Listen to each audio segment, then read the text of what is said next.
Hello बच्चों, स्वागत है आपका Sanskrit with Nitish YouTube channel पर। मैंने आपको मंगलम चैप्टर पढ़ाया था। मंगलम चैप्टर में मैंने 3 मंत्रों को पढ़ा दिया है और आज चौथा मंत्र होगा। जैसा कि आपको पता है, मंगलम चैप्टर में कुल मंत्रों की संख्या 5 है।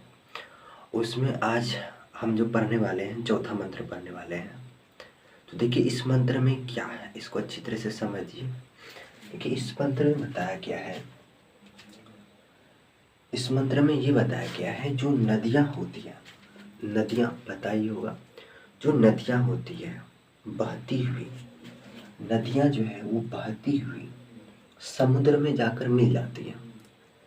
अब जब वो समुद्र में जाकर मिलती है तो आप पता कर पाते हो वो कौन सी नदी थी, उसका नाम, या फिर उसके रूप को पता कर पाते हो वो किस रंग की थी, उसका क्या रंग था। यानी कि नदियाँ जब बहती हुई समुद्र में मिलती है तो क्या छोड़ देती है, अपने नाम और रूप को। क्योंकि नदियाँ अपने नाम और रूप को छोड़कर बहती हुई समुद्र में जाकर मिल जाती हैं। नदियाँ अपने नाम और रूप को छोड़कर बहती हुई समुद्र में जाकर मिल जाती हैं।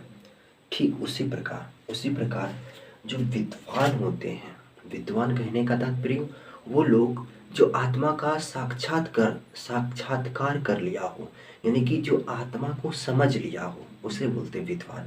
यानी कि जो विद्वान होते हैं, जैसे ही वो आत्मा के बारे में जान लेते हैं वो फिर परमात्मा में विलीन हो जाते हैं। उसका जो रूप था, उसका जो नाम था, वो सब खत्म हो जाता है और वो खुद ही बन जाता है परम ब्रह्म, यानी वो खुद ही बन जाता है परमात्मा। तो बताया गया उसी प्रकार जो विद्वान होते हैं अपने नाम और रूप को छोड़कर परम पुरुष दिव्य परमात्मा में जाकर मिल जाता है। ठीक है, तो चलिए यहाँ से समझते हैं क्या है। लिखा है यथा नद्यः, यथा नद्यः, ये इस तरह से लिखा है, न द और य, नद्य। इसको हम इस तरह से लिख देते हैं, ये द है और इसके नीचे य लगाते हैं, नद्यः। यथा नद्यः यानी जिस प्रकार नदियाँ, यथा नद्यः यानी जिस प्रकार नदियाँ, यथा नद्यः जिस प्रकार नदियाँ, जिस प्रकार नदियाँ। अब देखिए लिखा हुआ है नाम रूपे विहार, नाम रूपे, नाम और रूप को, विहाय मतलब छोड़कर, जिस प्रकार नदियाँ नाम और नाम रूपे यानी नाम और रूप को, विहाय यानी कि छोड़कर, स्यंदमाना, स्यंदमाना यानी कि बहती हुई, स्यंदमाना मतलब बहती हुई, स्यंदमाना मतलब बहती हुई, समुद्र में, समुद्री मतलब समुद्र में, ए लगा रहेगा तो में पर अर्थ लीजिएगा, ठीक है। समुद्र यानी कि समुद्र में, अस्तम, अस्तम मतलब मिल जाना, मिल जाती है, गच्छन्ति मतलब जाकर, जाकर मिल जाती है। बोला गया है यथा नद्यः स्यन्दमानः समुद्रे अस्तम गच्छन्ति नाम रूपे विहाय। कहने का तात्पर्य हुआ जिस प्रकार नदियाँ अपने नाम और रूप को छोड़कर बहती हुई समुद्र में जाकर मिल जाती है, तथा उसी प्रकार, तथा मतलब उसी प्रकार विद्वान, विद्वान नाम रूपाद विमुक्ता, नाम और रूप को, विमुक्ता मतलब छोड़कर, विमुक्ता मतलब छोड़कर, विमुक्ता मतलब छोड़कर, उसी प्रकार विद्वान नाम और रूप को विमुक्ता छोड़कर,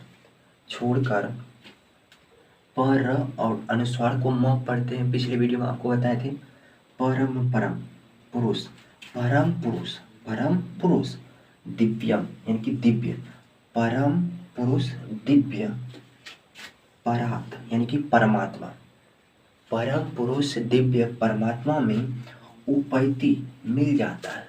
कहने का तात्पर्य क्या हुआ कि जिस प्रकार नदियाँ अपने नाम और रूप को छोड़कर बहती हुई समुद्र में जाकर मिल जाती है, उसी प्रकार विद्वान अपने नाम और रूप को छोड़कर परम पुरुष दिव्य परमात्मा में मिल जाता है। इसके अर्थ को यहाँ से देखें, जिस प्रकार नदियाँ अपने नाम और रूप को छोड़कर बहती हुई समुद्र में जाकर मिल जाती है, उसी प्रकार विद्वान अपने नाम और रूप को छोड़कर परम पुरुष दिव्य परमात्मा में जाकर मिल जाता है। ये मंत्र किस उपनिषद का है? मुंडक उपनिषद का है। ठीक है, तो धन्यवाद।